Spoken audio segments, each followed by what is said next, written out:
Okay, so today we are actually going to be going over TDS, which is transfer disclosure statement, and also the SPQ, which is the seller property questionnaires. These disclosures are essential, to our transactions. So sellers, when in a real estate transactions, they have many obligations to disclose. So most significantly, sellers are required to disclose all material facts of which they have knowledge, of course, that may affect the value or the desirability of their home. So this is the purpose of the TDS and also of the SPQ. This is why they require these forms. So a lot of times we were asked, when is an SPQ required in our transactions? So depending on which purchase agreement you're using, it will determine if it's required or not. So obviously with the RPA, your probate, even if you do, manufactured homes, the only exception for us as residential agents, where you're going to see that it's not, is on a vacant land purchase agreement for obvious reasons. Vacant land. There is a separate VLQ, vacant land questionnaire, that is required on that type of a property because the questions are specific to that. So since the SPQ is required by contract, but not by law, if a seller did not want to provide the SPQ, they could modify the terms of the purchase agreement in a counteroffer. So just so you know that it is required by contract. That's how the RPA is written, but by law, it is not. So in case you're at a listing agreement and your client asks you, like, is this something that's absolutely necessary? You can at that point let them know, is there a specific reason you're not wishing to complete this form? And kind of go from there. So also, are there any exemptions from providing the SPQ? Yes, in the residential, purchase agreement, other than, like I mentioned, the vacant land purchase agreement, the SPQ is required only when the TDS is also required. So if the transaction is TDS exempt, then the seller is contractually obligated to fill out and deliver to the buyer the exempt seller disclosure. And so you might want to know, well, when is that, not required? And typically it's when they didn't live in the home. So like, let's just say, for instance, it's a REO, type of deal where, the bank owned it. And so now obviously they have no idea what was taking place. Now, even in a flip, it is required because although they didn't live there, they did own it for whatever amount of time. So they still are required to disclose anything that's known to them during that specific time that they owned it. So that's also important to know. The other thing is, the delivery and the completion of the SPQ and TDS are extremely important. Typically, when homes were taking longer to sell, I wouldn't complete them at the listing appointment because things can change. Obviously, if I'm taking a listing and I have them fill out the SPQ and the TDS at that moment, and let's just say we didn't get an offer for 2 or 3 months, because I don't know if, how long most of you have been in the business, but we weren't always selling homes, in a blink of an eye. So a lot of times things could change. And now that SPQ or that TDS is no longer, valid or up to date, because maybe now they had a flood or a leak happened, or now they are having electrical issues or something else happened in between that listing period. But now, because homes are selling rather quickly, I do highly recommend that you do, in fact, fill out that SPQ and TDS during your listing appointment. So that way you make sure that everything, you disclose everything, and there's no issue. Because a lot of times when you get a buyer and they're willing to take the property, it's super important to be able to disclose all known material facts up front. So that way you're not getting into escrow, they're telling you later, and then you have an issue. For example, if someone has passed in the property. So that is super important. And a lot of times people ask about that too. The seller should answer the questions based on the seller's actual knowledge. regardless of how much time has passed. So make sure that if they had, a roof leak 7 years ago, they can put on there, we had a roof leak 7 years ago, but it's been fine ever since. So don't necessarily make that decision for them to exclude certain things. If they have known material facts and they disclose them to you, then it's better to over disclose than under disclose. The other thing too is, let's just say, for instance, when they bought the home, it was, used as a meth lab, let's just say, because it does happen. But they say, we purchased it, but we did all the appropriate, renovations and made sure that, everything was, the drywall was gutted or retested and everything's fine. So then again, that way, later on down the line, God forbid something happens, it was not disclosed. So those are all, very, very important things. Now, the SPQ does not guarantee the property's condition. Instead, it's a seller's good faith recollection about various aspects about their property. So it's important to remember that the questions on the SPQ are rephrased as, or seller is aware. So again, they're not, going to substitute any inspection that we recommend that the buyers, definitely, have to do. And then that also leads in conjunction with your AVID, same thing. The AVID is tied into the TDS for the purpose of, kind of you doing now your due diligence as an agent. But again, we're not contractors or anything else. So just make sure that you're not overstepping your boundaries and saying or disclosing things that, are too much. Very vague is what is better. Vague is better than overstepping something that you're not really sure about. So I'm going to go ahead and does anyone have any questions as of right now? No. Okay, perfect. Then let me try to share my screen here. Give me just a second, so that way.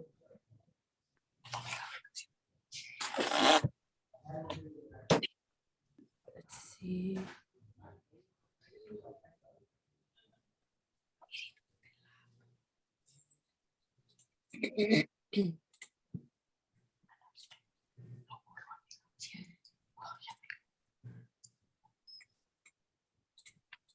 Now, the number one rule of thumb is an agent should never complete any disclosure for a seller at all. It doesn't matter if the seller can't sign or can't write.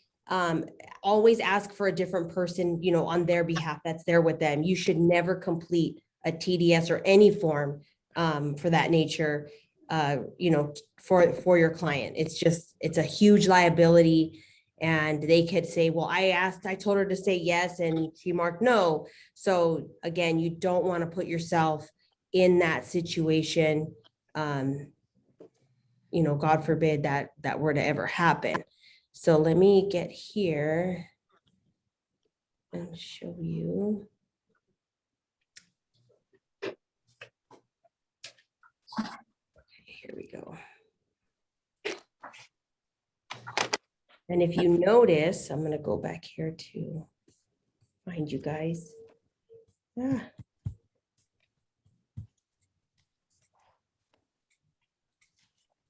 Okay, so share screen, here we go. So if you guys notice, hold on a second, what can you guys see the TDS? Yes. Okay, perfect.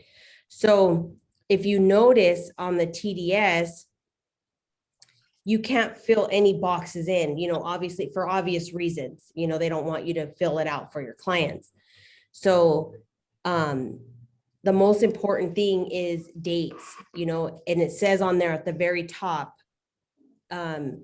disclosure statement concerns real property situated in, and then the city, county, state, as described as, the property address, and then here, the civil code of date as of. So you want to make sure that there's a date there, because that date is super important, because this form is is, was created on that date.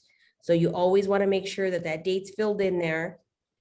If your seller has had any reports done to the property or any inspections done rather, and needs to include those reports to the buyer, that's here where they would mark, whatever inspections or any additional reports or disclosures that are being attached to any of their, disclosures.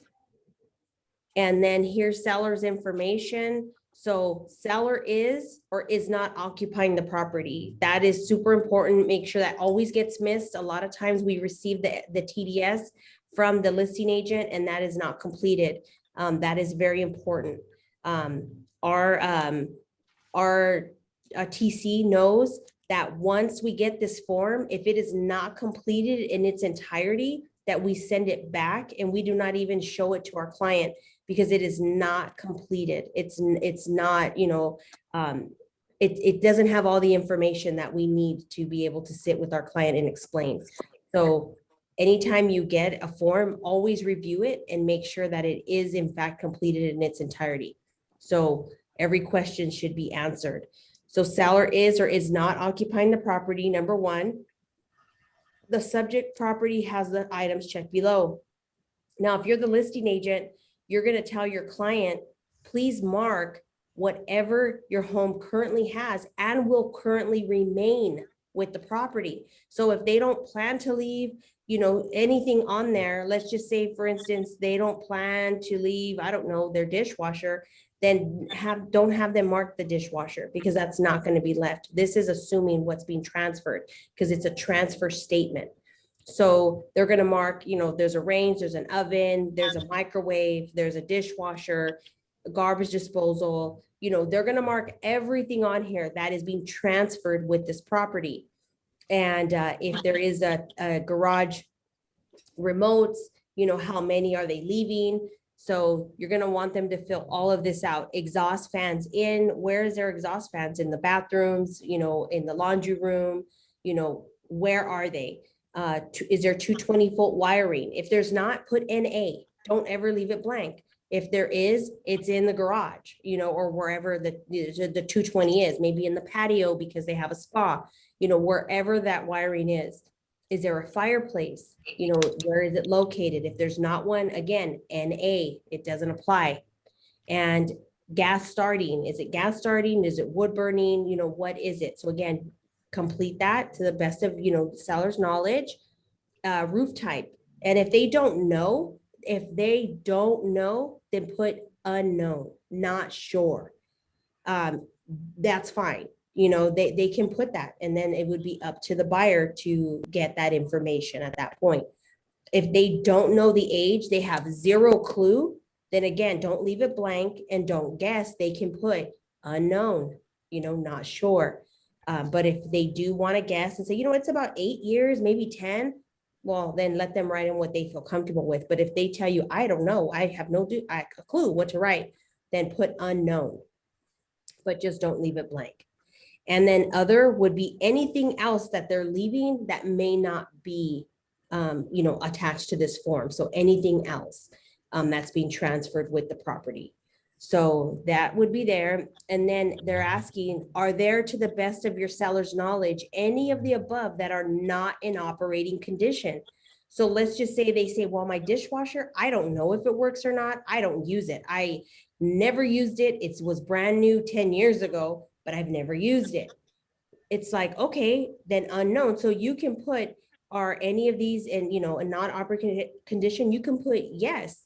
And then you can put yes, and then you can put unsure, never use dishwasher, don't know, or yes, the microwave does not work. Whatever it is that it is, but make sure that you're writing on there what it is and attach additional paper if you need to. And then B, are you, seller, aware of any significant defects or malfunctions in any of the following? If you notice, it says aware of any significant defects or malfunctions. So if yes, check appropriate. So then at that point, they might say, well, what's considered significant or not? Well, if you had an issue, then it's an issue, because What may not be significant to you might be significant to someone else.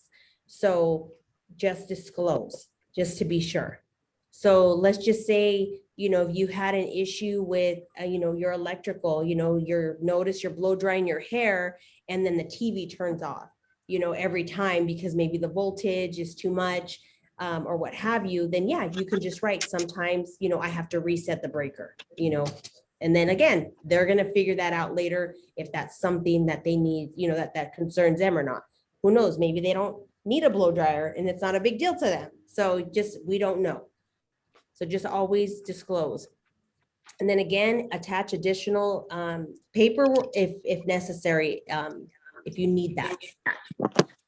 Then you come down to C, and then you ask the seller to answer all of these questions to the best of their ability. So typically I'll hand it to them if a lot of times they're like, oh my gosh, it's too small, I can't read. So I'll read it to them, but again, I will have them mark yes or no. So this is something where they need to go in and they're pretty self-explanatory, but if they don't know, and then instead of marking yes or no, again, you can just put yes, and then you can at the bottom just put, we marked yes only because we don't know for sure. Buyer to obtain, or do their due diligence to determine if that's going to be an issue or not. That would be for any modifications, permits, easements, or anything like that. And we all know that every property does have an easement for utility companies to be able to access their, meters on their property. So realistically, everybody does have an easement, but that is always marked no, because a lot of times people think an easement is just when someone can go through your property. Sometimes there's a home behind a different home, so they share, a driveway, but it could mean a lot of things. So again, just for your information, CC&Rs and other deed restriction and obligations. A lot of people believe because if you're not in an HOA, then that it's no, and that's not necessarily true. Even if you're not in an HOA, there still are homes that have CC&Rs. So how would you know that without pulling title? So you need a prelim in order to determine if there has ever been any CC&Rs recorded on that property.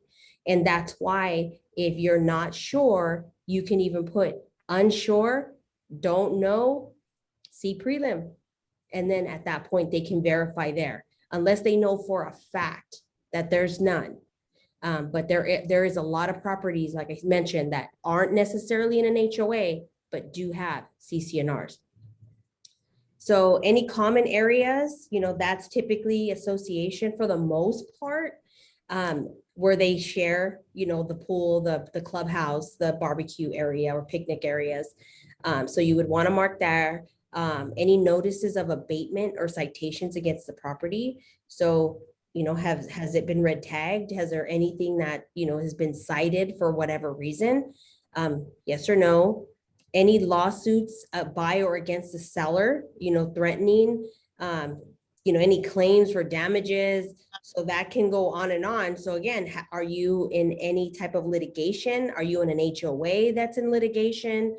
Those are all, in case they ask you, like I said, these are all this is what needs to be explained to them, why these forms are essential to their sale. And then again, if the answer to any of these is yes, explain and attach.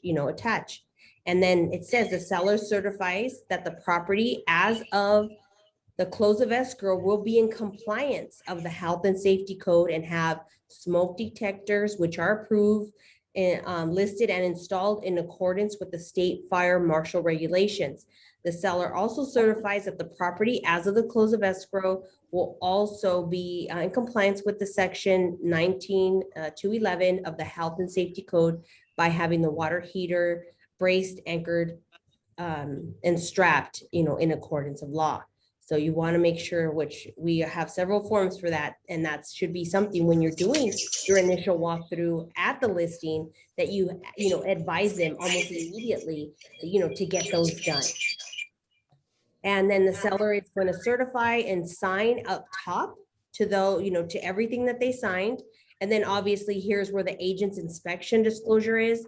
And if you notice, It says, see attached agent visual inspection disclosure, because you should be doing, well, if you're for Remax Champions, it is required on your, your closing in order to receive your check, to have your agents, your Avid completed. And that will be another class that we go over on how to do an Avid fast, quick, and easy. Because we all know, we all love doing those. And so you're just gonna sign there, and then sign, obviously down here, just saying that the buyer and seller may wish to obtain professional advice or inspections, or appropriate, and to provide appropriate provisions in the contract between buyer and seller with respect to the advice, inspections, and defects. Now, we don't realize the importance of these forms, but they're really important. If you ever get taken to court or, anything like that, mediation, you have issues, these forms are for your protection. So that's why it's super important to talk to your clients and to disclose, because when a buyer is excited about the purchase and everything else, and they read it, they may be willing to just oversee it and move forward. But if they find out after the fact, then it becomes a bigger issue than it actually needs to be. So, like, again, super important. Make sure you guys, stress that to your clients, the importance of completing this. Now, does anybody have any questions regarding the TDS form before we move on? I have a question. Yes. I'm Ursi. I wanted, okay. I have a problem with like the fireplace and because on the top of it, it says check off if if the property has any of these items. So you're only supposed to check off what the property has and leave blank what the property doesn't have. And that's where, I always, when I'm turning in my paperwork, the listing agents and all that, they, are following this, and their clients, their sellers are not checking on fireplace or gas or whatever, they're just leaving it blank because they're following it. It just says the subject property has the items checked below. So I don't understand why you have to put not applicable, or, because the instructions say you just check what the property does have. Right. And that's what the other agents are reading their sellers are reading. So me as a buyer's, I'm a listing and a buyer's agent, but I can't tell the other seller what to check and check off. We're not supposed to be, telling them anything about the TDS. Legally, they're supposed to be checking it off. Yeah, no, and I understand what you're saying, but the thing is this is it's not, the check off is for what's under the next, like the range, the oven, those are where the check marks go. The fireplace is saying, is fireplace in where? None, there's none. So you're going to write none. 220-volt wiring in, you're answering the question. So it's not that you're not checking off. You would check off, just like you're saying, you only check what's there. Agreed, 100. But underneath it, the buyer we can't assume for the buyer. So that's why the seller needs to put if it's applicable or not, or they can put none or unknown, but that's the purpose of that. And I know what you're saying, you can't tell them, but I'll tell you, every time we get it and it is blank, I want to say 80% of the time we send it back, they fill it out. Mm-hmm. We tell them, look, we can't have anything that's not completed. It's not complete because it's a question. If you read it, it's a question. It's not a checkbox. So it's asking, where is their exhaust fans?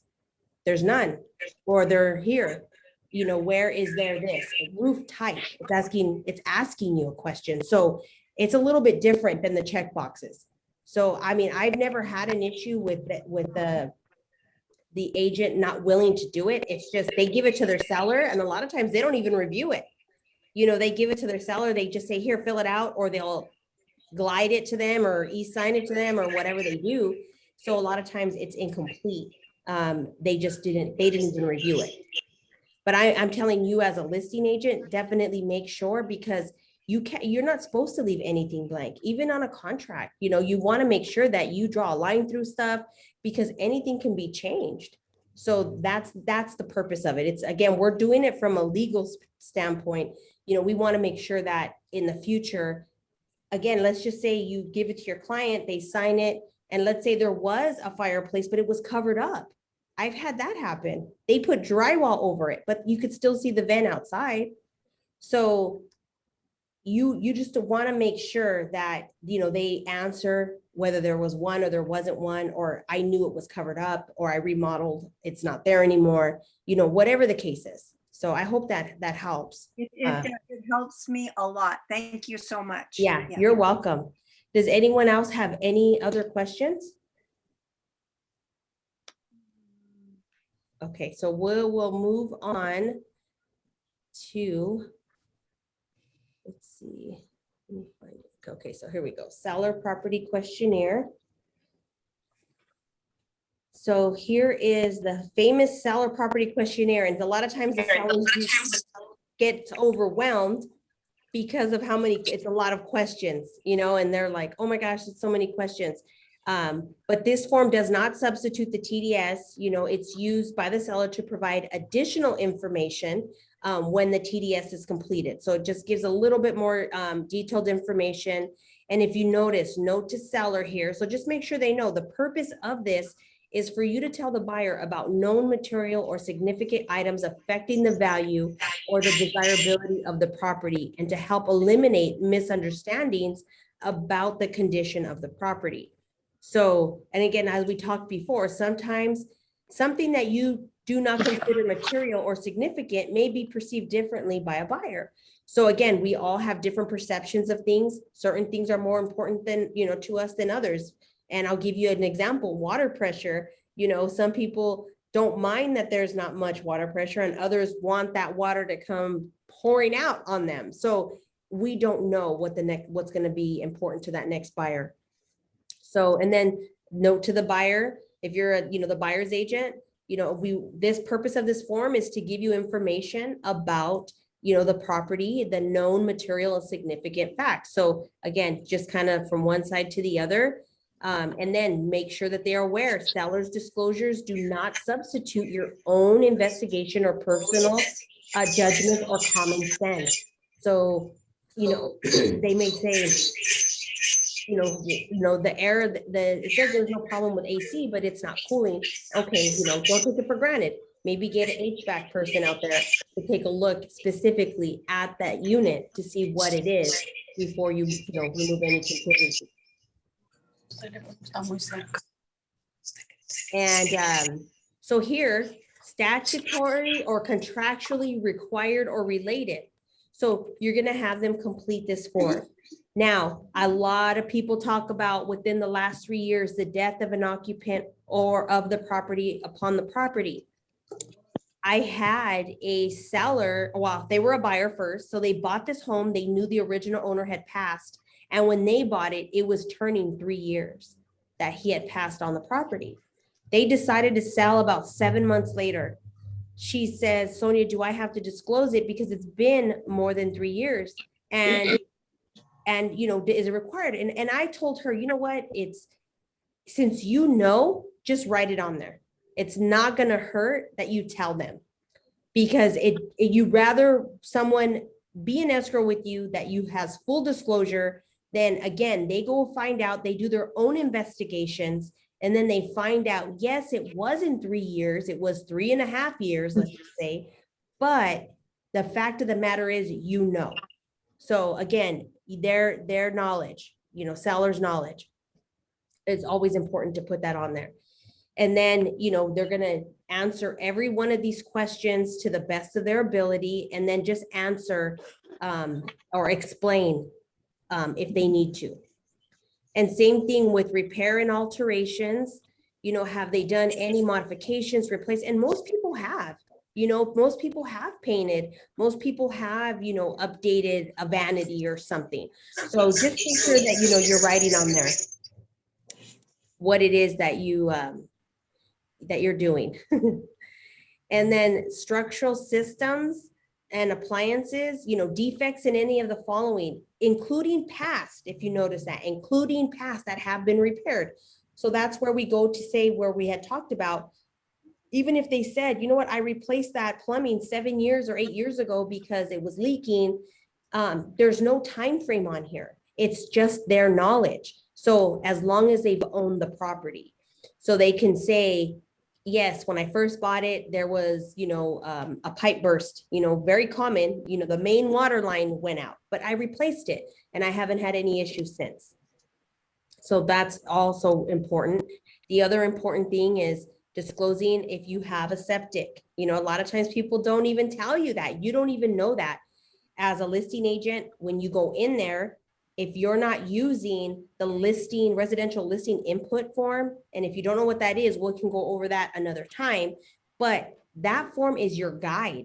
That's your guide to make sure that you're asking the client all the appropriate information, because they live there. We don't. So we want to make sure that we have all the facts about their property, because we're advertising their home for sale. So we need to have, accurate information. And then disaster relief insurance or civil settlement. So for the most part, we're not in a disaster area, thankfully. But if that were to be the case, then you would mark that there. Water related and mold issues. So again, a lot of people have water issues. Maybe their sink leaked. And so there's water related, anytime you have water, it can cause mold. But again, they're not professionals. They don't know. And they can say, yes, my sink leaked, but was there mold? I don't know. I never had it inspected or whatever. So again, that leaves it up to the buyer to go and do any and all inspections that they feel are necessary. Pets, animals, and pests. So again, just be specific. Pets on the property. Yes, I have had 3 dogs, 2 cats, a rooster, a chicken, a horse, whatever it is, just, go ahead and put that on there. Boundaries, access, or property used by others. This is not very common, but I have seen it. I have seen where 2 neighbors have agreed to, let's just say, for instance, this neighbor needs a little bit more space to pull in their tractor or their trailer or something. So this neighbor agrees to move their property line over, 3 or 4 or 5 feet sometimes. And so it's temporary. It's like, as long as you're the owner and I'm the owner, we're good. And we can use it like that. But sometimes they don't ever put it back.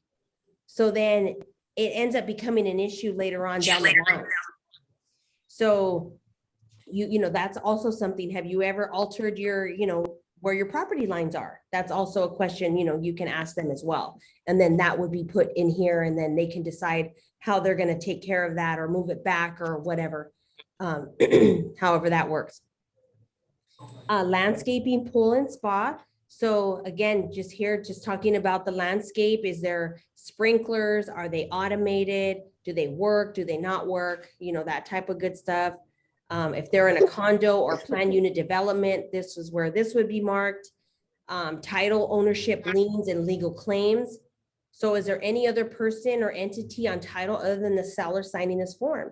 So if there's someone else, sometimes there is multiple people, but only one person is taking care of everything. So then they would, need to explain why they're the ones that lived in it, they managed it. The other person has no knowledge, or they want to know if that person has additional knowledge. So you can just write, no, and that person has no additional knowledge. And that would cover that. And then neighborhood, is there any neighborhood noise, nuisance problems and stuff like that? And it's funny because sometimes people are like, well, my neighbors on this side are not that great, but don't tell nobody, But again, what bothers one person might not bother someone else. So we don't know, they might be the perfect neighbor for them. Governmental. So again, this also, they just have to answer each question. And if they're not sure, because maybe they received a notice in the mail, or they don't know if their home, is in existing historic district. Maybe it was, maybe it's not anymore. So all of those things would be, we believed we were, but we're not sure. Do your investigation at that point. Just put it to the buyer to do what they need to do to verify it. And then other reports, inspections, disclosures, warranties, maintenance recommendations, estimate studies. So anything else that they have that this buyer needs to know about, because again, it's going to affect their, their home. They need to know about that. We need to get those so that way the buyer can review them. Any occupant of the property smoking any substance on or in the property, any past or present, no material, facts, other significant items affecting the value, otherwise not disclosed to buyers. So is there anything that's not listed on here that maybe could be, another issue? So explain it there, check if additional comments are necessary, and then always make sure, that everything's filled out. There's a date on the very, where is the date? I think they changed the form actually, because there used to be a date at the top too. But I guess just signing down here is going to be, make sure everything is in fact dated. So that way they know when this form was completed. And let's just say something changes, then you can always, update your SPQ or TDS to reflect any new updates in the event that all of a sudden, things happen. You're living in the home, so anything can happen at any time. Then you just let them know that this didn't happen as of that date, but as of this date, this is what's going on. So that way they know that information. So does anyone have any questions for me? Sonia, I have a question. Yes. You were mentioning the covenants of single family homes that exist, and that was a first for me. And I just review a prelim that happens to have those covenants. What happens when there is discriminatory language in them? Do they, obviously they don't apply, but do you see, what do you do with that information? It's funny that you say that. I actually came across that. I was selling a home in West Covina, and it had CCNRs. It was built in the 40s. It was an older home. And the CCNRs were basically stating that no one of color could own a home in that area. That's exactly what this one says. Yeah. That it's only to be, sold to people of the white Caucasian Yes. ethnic background. So, this is news to me. So what do we do with this? Obviously. They have to read it. It's part of it, but it's no longer enforced. Okay. I had that same thing, and my clients were like, wait a minute. But we did look into it, and we did speak to the title rep, and they said, you know what, although it is attached to the property, it is no longer valid. Those laws, those laws are not, there's laws in force now, to do away with that. So yeah. So it's basically just a historical background to this, I guess, track or, Yes. housing development. Okay. Thank you. Yes, you're welcome. Yeah. So just, it's, you'd be surprised. I was really surprised. And it said, that people of color cannot live in the main home. They had to live in the back house. They had to be an employee of a Caucasian family. Yeah, they're very specific. So it just goes to show you that, there has been discrimination for many, many, many years. And that's why you see so many, so many forms, that we cannot discriminate, in your RLA and your RPA and all of our different disclosures, there's, so many anti-discrimination laws. Even when you sign loan docs, it says, if you feel you've been discriminated, here's numbers to contact. So definitely, that's something we want to avoid and stay away from. So, but that does prove it was there at one point. That's crazy. Yeah, it's pretty interesting. So does anyone else have any other questions regarding the SPQ and TDS?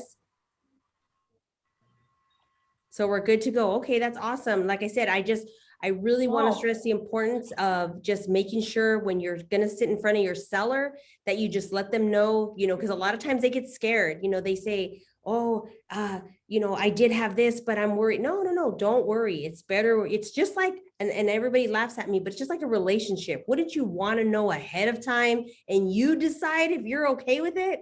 Then you're left at the end when you're like 8 months pregnant and now you find out, you're like, really? So It's just so important to disclose ahead of time and let the buyer be okay with it. So that's the way I look at it. Did someone have something else? I'm sorry if I cut someone off. I have a question on the TDS. I'm not the speaker, right? Yeah, I can hear you. Oh, okay. On the second page, where it says, update attached, do we supposed to write something in those lines? Let me just make sure I see where you're talking about. So on the second page, and it says attached. Selling agent. Mommy,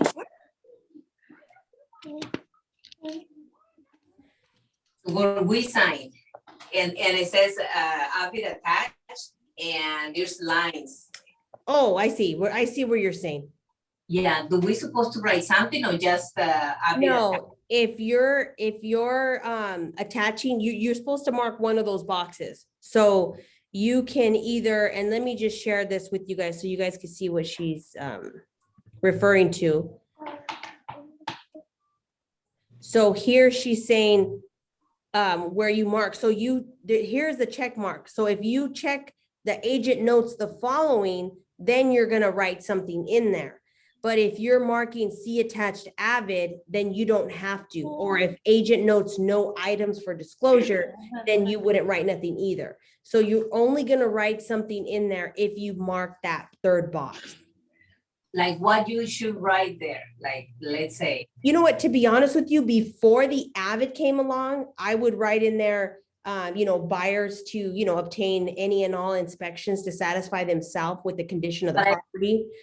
I would write something like that, but because the avid's there now, I write it on the avid. So I don't write nothing there.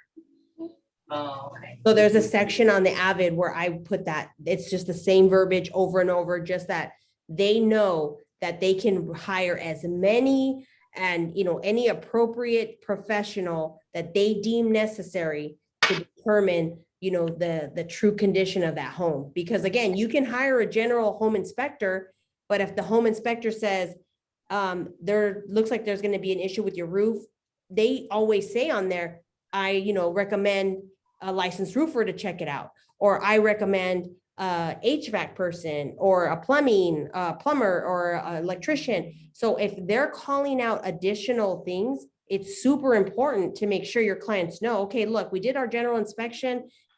It's okay, but he's saying that there could be an issue with the roof. Let's get a licensed roofer out here and get an opinion. So now you're letting them know they have that option. Now, if they say, oh, I'm fine, I don't need to do that, make sure you document that you gave them the opportunity to hire, someone of that trade that's a specialist. And then if they choose not to, then that's a choice that they're choosing. But the verbiage protects you just saying that they are, that they're allowed to hire any and all, professionals to, so they can satisfy them of the condition, of the home.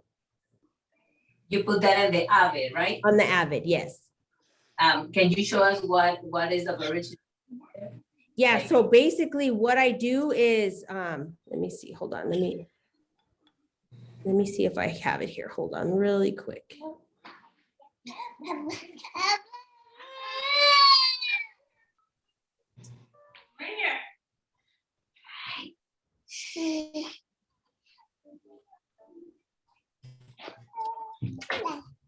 Right here.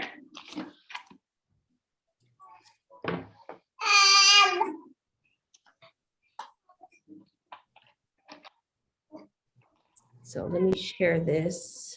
I'm coming.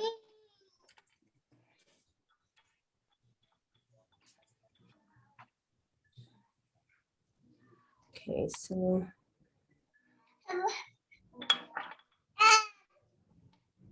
Okay, so here's my avid. Can you guys see it down here, what it says? It says, buyers are strongly advised to obtain any and all inspections by licensed professionals as they deem necessary to satisfy themselves on the property's condition. So that's something that I write in all of my avids, Just so that way, again, when I'm going over what my inspection is, I tell them, obviously, I'm not a licensed professional. This is not what I do. But if I see something, then I can let them know, you know what, I did see water leaks in, the master bedroom.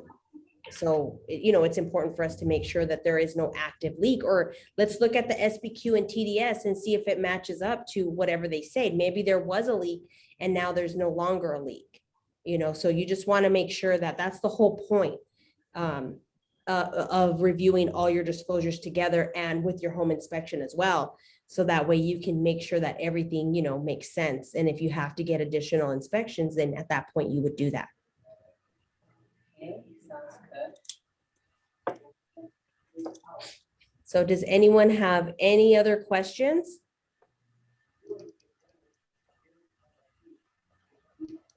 No? Okay, well, great. Well, thank you guys so much. I appreciate you guys joining.